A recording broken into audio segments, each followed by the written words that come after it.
Hey everyone! First of all, I want to thank you for clicking on this video. This is one of my older works I did on TikTok when I first started off. And since I did it on TikTok, I actually don't have a full version of it, so I basically took everything from TikTok and put them all together. This fanfiction does contain some manga content, so if you're an anime-only watcher, I do suggest you proceed with caution. Now, with that out of the way, I hope you guys enjoy. This is my fanfiction, Lower Jawbone. It was a cold, dry, winter night at Sekito Mountain, the place where Endeavor usually trained. It was supposed to be a secluded mountain, and Toya originally planned to end his life there using the very fire passed down to him by his bastard of a father. What he didn't expect was there was someone actually living in that mountain, and that someone was you, and you saved him. Coincidentally, you had an ice quirk just like his mother. You covered yourself in ice, releasing your quirk continuously in order to get through the fire exceeding 2,000 degrees. By the time you reached him, he was covered in fire and burns. You were also severely burned, but you dragged him out of the fire away into the depth of the forest. Both your clothes were burned off, and once you made sure the two of you were safe, you built an igloo around you guys in order to protect yourself from the cold. His body was extremely hot, and he was covered in burns. You covered yourself in ice and hugged him in order to cool his body temperature down. However, the weather outside was already really cold, and you constantly releasing your quirk like that just made you shiver even more. Thankfully, he was a natural heating pad. When Toya woke up, he felt excruciating pain all over. At first, he thought he was dead, because when he saw you, he thought you were an angel. He felt pain everywhere on his body, except the places you were touching. You were covered in frostbites, teeth chattering, body shivering, and the two of you were naked. Both of you had burned wounds all over, his more severe than yours. He wanted to say something, but his lower jawbone was burned off entirely. He also felt excruciating pain in his vocal cords. He couldn't make a sound. Toya fell in and out of consciousness. He didn't know how long had passed, but eventually you woke up. "Hey," you said weakly. "You're gonna be okay, okay? I'll go get some medicine for you. Wait here for me." You pushed yourself off the ground and dragged yourself out of the igloo. Toya couldn't speak or move, but he saw the big patches of burns on your leg and arms. At first, he thought you left him there to die, because for hours you didn't return. But you came back eventually with medicine, bandages, clothes, and blankets. You plopped down on the ground next to him and smiled at him. "I'm back. I found this cream. I don't know if it's for burn wounds, but it's all I have." Toya just stared at you weakly as you rubbed the cream all over him. The cream you had was not enough for his entire body. And honestly, he didn't think it was the right cream either, because once it was applied, it hurts like crazy. You then wrapped his body in bandages, but you didn't have enough for yourself, so you just left your wounds alone. Every day, you'd go out and come back with some more medicine, bandages, food, and water. You made sure to feed him lots of water. Whatever food and medicine you had, you always prioritized him first. Toya was confused. You didn't even know him. Why would you go so far for a stranger like him? He just didn't understand. While he was in pain, he blamed you. He wanted to scream at you for saving him. He wanted to tell you that you should just let him die. But he couldn't talk. However, as he watched you limp out every day and back, giving him what little food and water you have, and cry in the middle of night over the excruciating pain of your own skin peeling, he couldn't blame you anymore. You were trying so hard to survive, and to keep him alive too. For the first time in Toya's life, he felt like someone genuinely cared about him. You kept saying sorry, and you wish you could do more for him, but you were already doing your best. There was an aching in his chest, and he felt tears well up in his eyes. Those were the last tears Toya ever shed. During the day, when you weren't out scavenging for food, you guys had nothing to do. Since he couldn't talk, you were the one doing the talking. Toya Toya learned that you didn't have friends and your parents were villains. Your father was convicted for mass murder while your mother was a drug addict. You escaped home at the age of 7 and you never went to school. You originally lived in an abandoned cottage in the depth of the mountains. You were on your way to town that day when you found him in the fire, and when you saw that there was a person in there, you just ran in without thinking. The two of you lived in the igloo for about 2 months until his legs were recovered enough that he could stand up and walk. You two walked with a limp, but you supported his weight and helped guided him back to your cottage. The rotten wooden door broke down the moment you tried to open it. There it goes again, you sighed. You sat him down at the entrance. It's probably really dusty since I've been gone for so long. Sit here, I'll clean up real quick. He grabbed you by the wrist before you went inside. He couldn't speak, so he just stared at you with his teal blue eyes, trying to convey the words, "Thank you." You smiled at him in return, and you went inside. You were very slow, and he could hear loud thuds coming from inside every once in a while. He knew it was you falling. He can only imagine how many times you fell when you were out looking for food for him. Even though he never asked you to save him, and he still wasn't sure if you wanted to stay in this world, Toya swore to himself that day that he would spend the rest of his entire life protecting you. You had a little garden, but there were no crops that grew in spring. Once the two of you recovered enough to walk normally, you took him out to look for food in town. You were only a year younger than him, barely 11 years old, yet all those years on your own had taught you how to survive in this hellhole of a world. You took him to the dark alley behind the supermarkets, where they threw out the things that were expired and couldn't sell anymore. Since Toya lost his lower jawbone, he couldn't chew, so you begged one of the workers to sneak out some fresh milk for him. So the two of you survived off of expired breads and cans. You helped him mash up the food and water it down with liquids. You didn't know what to call him, and since you never went to school, you could only read hiragana. Toya wrote his name in the dirt and then pointed at himself. Toya. You read the characters he wrote in the ground. Toya! Your name is Toya! His eyes curved into soft crescents as he tried to smile at you. You threw your arms around him and said his name with glee. He wrapped his arms around you and buried his face into your neck. At that moment, he swore that he'll never let go. The two of you were able to get a job at an underground club. It was a place where bad people did illegal business, so they were very secretive and didn't really care about child labor. You were such a sweet talker, and the owner must have took pity on the two of you, so he let the two of you work as janitors. The owner was very stingy about his money, but the amount he paid was enough for you two to get by. While Toya would always spend his share on some fresh food for the two of you, you were always saving up in this big jar for some reason. He tried to tell you multiple times that you had enough money, and you didn't have to live off those expired goods anymore, but you just didn't listen. You still went to that dark alley to wait for those expired bread and canned foods every day. It wasn't until he turned 15 that he finally realized what you were saving up for. One day, that sorry excuse of a piggy bank you had was finally full. You picked it up happily and hugged it to your chest. You then grabbed his wrist and told him today was his big day. He had no idea what you were talking about, but you held his hand with one and the money jar with the other. A while later, Toya found himself standing in front of a run-down, sketchy-looking building that had a red cross on it. This is a hospital? He thought. You pulled him inside, and there was a man with frizzy, curly, ashy brown hair and had a pair of round, cracked glasses. He wore a white lab coat with a nameplate on it that said Dr. Taniguchi. Hey doc, about that jaw implant surgery that I told you about, I have the money for it now. Can we do it now? You placed the big money jar on the counter. Toya whipped his face towards you, eyes widened.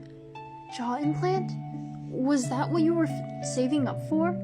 All those years, you were saving up to get him a jaw implant? He was already used to mashing up the food and watering them down. It sucked that he couldn't talk to you, but he had honestly accepted it. He had no idea that you were secretly, this whole time, saving your own hard-earned money just so he could live a normal life. Him. a stranger, someone who had absolutely no affiliation to you. Toya grabbed the money jar and pulled you away from the counter. He shook his head violently, trying to tell you no. He didn't need a jaw. You should use this money on yourself. He was okay like this. Really. You snatched the money away from him. We agreed that we wouldn't interfere with what we choose to spend our money on, Toya. I'm spending it on getting you a new jaw. You placed the money back on the counter, your eyes saddening. This is the only place that doesn't require an ID, Toya. It's cheap. I know it's sketchy, but Doc promised me that he'd get you a new jaw. I saw him do surgery on people before. He's trustworthy, I swear. Please, Toya, promise me you'd go through with it. With the lower jaw, you can talk again, and eat again, and your life will be all normal again. He kept shaking his head at you. Since his tear ducts were burnt off, only blood seeped out of his under eyes. It streamed down his scarred face. You can't do this. You need that money too. He tried to argue with you, but his voice only came out as a series of ahs. See? You needed to talk, Toya. Just go through with it, okay? Dr. Taniguchi brought him to a small, bright room that smelled of rubbing alcohol. You waved at him behind the doors as it closed, and he was pressed to the bed. The doctor knocked him out with anesthesia. When he woke up again, he had bandages wrapped all over his lower jaw. Yes, jaw. The surgery was a success. He was instructed to keep the bandages on for at least 3 weeks. You cried for hours with relief and joy, telling him you were finally able to hear him speak now. Toya cried too, except without tears. He didn't know how to thank you. You were such an angel. You were his angel. He wondered how he was ever going to repay you. 3 weeks passed, and the bandages came off. Try moving your jaw, you exclaimed excitedly. Aw. He moved it up and down. Irish? It's been so long since he talked. He still needed to adjust to the new sensation. But for the first time, he was able to say something that wasn't a series of ahs. Toya. You were a bawling mess. With a few months of practice, he was able to talk normally again. It felt weird for him because he had hit voice change by the time the jaw implant was done. So when he spoke, he felt like the voice wasn't his. His favorite thing to say was your name. He would always try to call out your name for no random reason, as if making up for the time that he couldn't say it. With the lower jaw, he could smile normally too. You were so happy, it felt like as if you had a completed life's goal. The two of you didn't have much, but you had each other. Every day was fun for you. The two of you lived happily in that worn-down cottage of yours. He warmed you up in the winter and you cooled him down in the summer. You thought life would just go on like this, but at some point, he started to disappear at random times of the day. Each time, he'd be gone for hours. Every time he came back with food and other life essentials, so you thought he might have gotten a job. Once, he came back with a bottle of black hair dye and asked you to dye his hair. You were really confused, because you liked his hair. It was snowy white, and it reminded you of your quirk. But he insisted on dyeing his hair, so you helped him dye it. Sometimes he'd come back home with random cuts and bruises. You had a weird feeling in your stomach, but you were afraid to ask him what he was doing out there. You started getting some pain in your legs, and it's been getting worse day by day. You kept insisting that it was okay, but Toya knew that it was definitely because of the severe burn he had caused you years ago. At the age of 16, you were still working at the underground club. There was a man who came up to you. He grabbed you by the butt and started saying really inappropriate things to you. Hey, little cutie, why don't you come with me and we can go have some fun? Your body tensed up in fear, but almost instantly, he was thrown against the wall. It was Toya. Toya held the man by the throat with one hand, and in his other hand were the blue flames that nearly burned him to death 5 years ago. I'll fucking kill you, he hissed. Toya, no! You grabbed his burning hand. He put out the fire immediately, afraid to burn you again. Don't do it!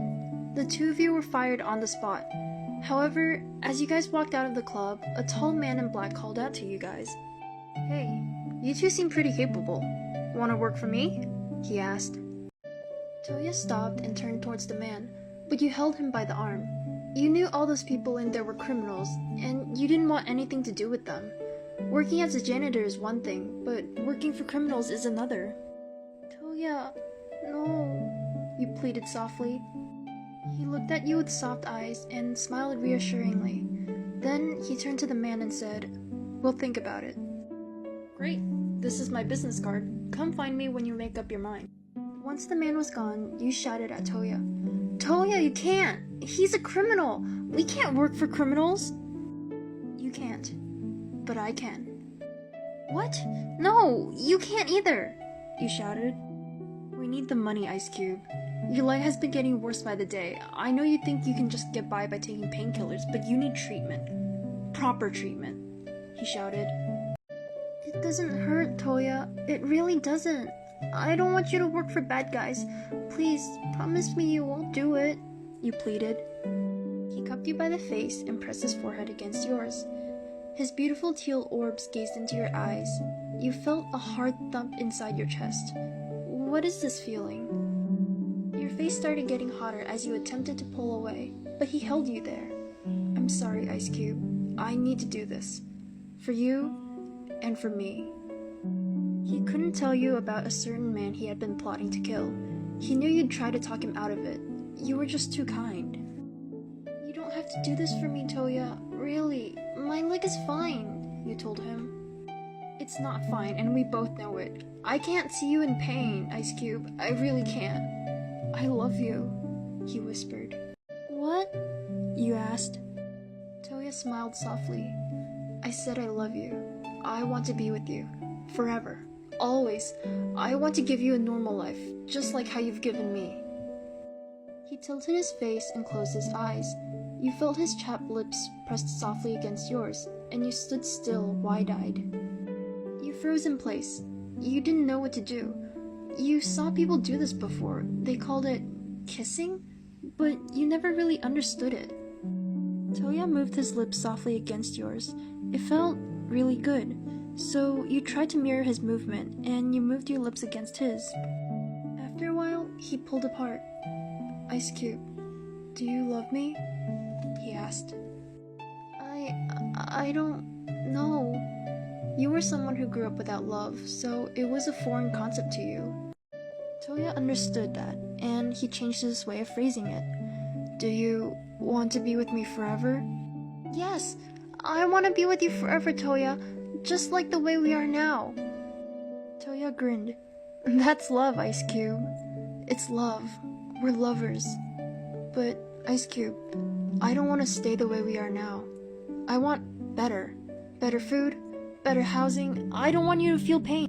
He held your hand to his chest. "I want a world where we can live out in the open, where we don't have to hide. This world that has hurt us. Don't you want to change it?" You had no idea what he was talking about, but one thing you did know. "I don't want to hurt people." "You won't," Toya said. "You can't hurt people either," he said.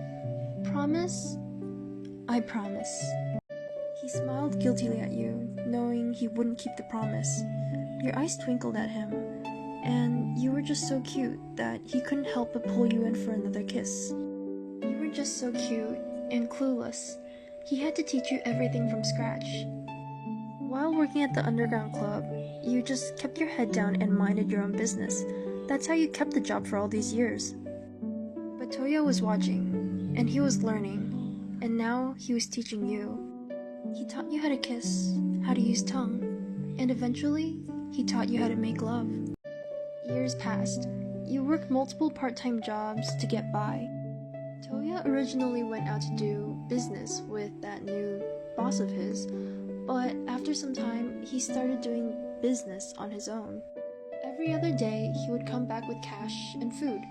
You learned not to question what he does or how he got the stuff, simply because you knew you were in no position to deny them. The pain in your leg was growing by the day. You needed medicine. You needed treatment. You knew it. You kept telling yourself that the money Toya gave you was clean. That was how you convinced yourself to keep it. One day, in your early 20s, your leg just completely gave out. Toya was excited to go home that day. Instead of getting cheap convenience store food, he actually bought takeout from a restaurant. "Hey Ice Cube, I'm home," he called out as he opened the wooden door you guys had to fix multiple times. There was no response. He knew something was wrong. He dropped the food and immediately ran inside. "Ice Cube!" he gasped when he saw you laying on the ground. You were whimpering in pain, and your legs were covered in ice. "Ice Cube, what the heck are you doing? You know you can't do that. You're gonna cut off your blood circulation," he said as he started melting the ice on your legs. "Toya, it hurts. It hurts," you cried. Blood seeped out of Dabi's under eyes as pain grew in his chest. It was more painful for him to see you in pain than be in pain himself. He hugged you close to him and placed gentle kisses all over you. It's okay, Ice Cube. You're gonna be fine. It's okay. He rubbed your leg with his hand, trying to soothe the pain. He knew you only covered your leg with ice in order to numb the pain, but doing that would cut off blood circulation, and you would really lose those legs for good. "Toya, what do I do? I can't walk anymore. You sobbed into his chest. "No, Ice Cube, you'll walk again. I promise you. You'll definitely walk again. Trust me on this one." He fed you some painkillers and held you close as he put you to sleep. He knew this couldn't go on anymore. You need help. You need help immediately. He dialed a number and placed the phone to his ear. The phone rang for a while, and then he heard a voice of a raspy old man. "Hello?" the man on the other side greeted. "Ujiko, I need a favor," Dabi said. A few days later, you were admitted into a big hospital. You had no idea how Toya was able to get you admitted because you didn't have an identification. However, you didn't ask. The doctor who tended to you was named Ujiko. He told you that you would be able to walk again once you finished surgery and rehabilitation. After you were admitted, Toya suddenly became super busy with his work. He'd come to visit you every once in a while when he had the chance, but gradually you saw him less and less. You missed him. You missed him a lot. Surgery was a success, as Ujiko promised. You were in the hospital for 3 more months after that, rehabilitating and strengthening your newly repaired muscles.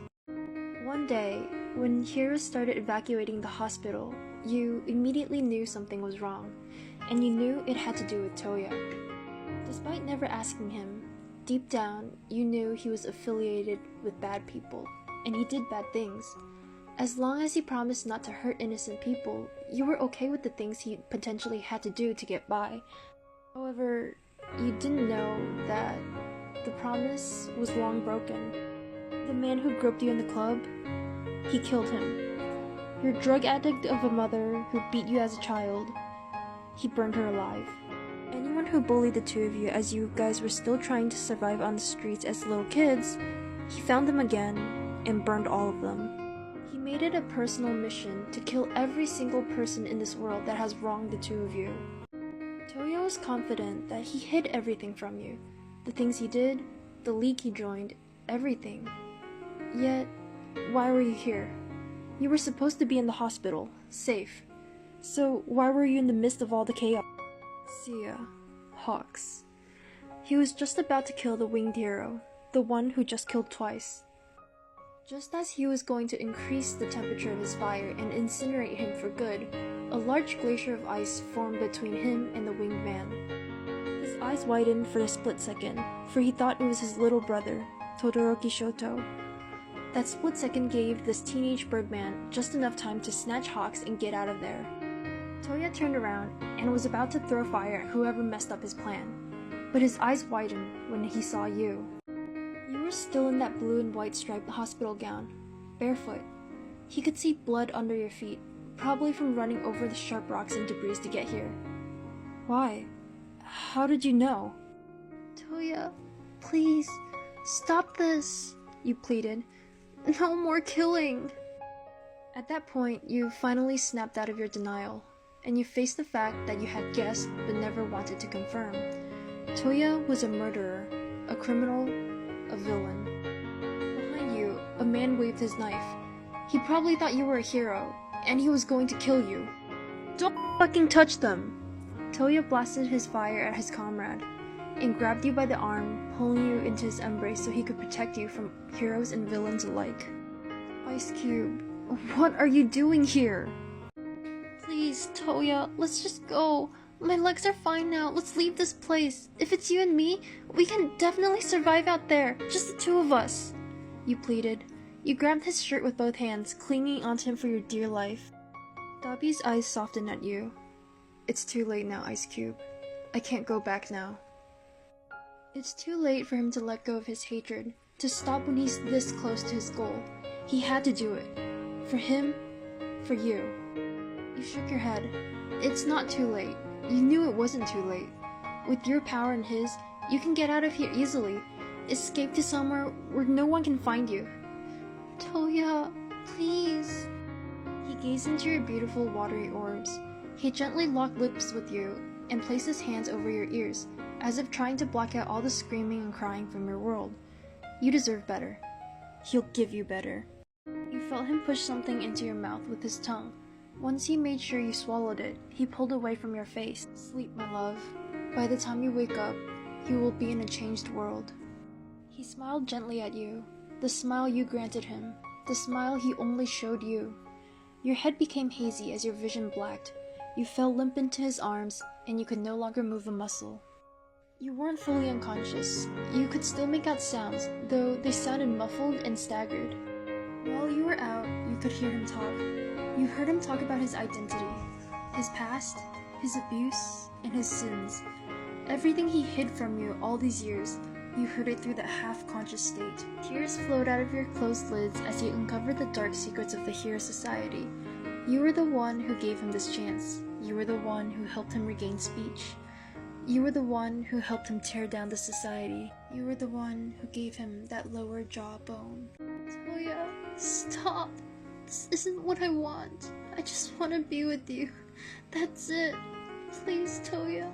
Stop this madness. You wanted to cry out. But it was too late. He was ready to burn the whole world down and rebuild it for you. He's going to tear down this hellhole and build a heaven, a place where an angel like you belong.